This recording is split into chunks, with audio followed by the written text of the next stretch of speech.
For the repair of the angle indicator by horn, the following procedures were necessary. Replacement of various electronic components and general cleanup of the unit. For testing we use 24-volt DC for illumination and plus 5V for power supply. We apply a signal to the indicator at 0 volts, 2.5 volts, 5 volts, and 7.5 volts, and we see that the needle of the indicator moves accordingly.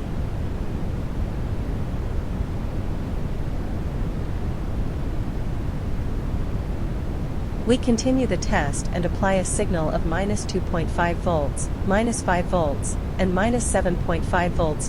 And we also see that the needle moves correctly on the indicator based on the signal we apply.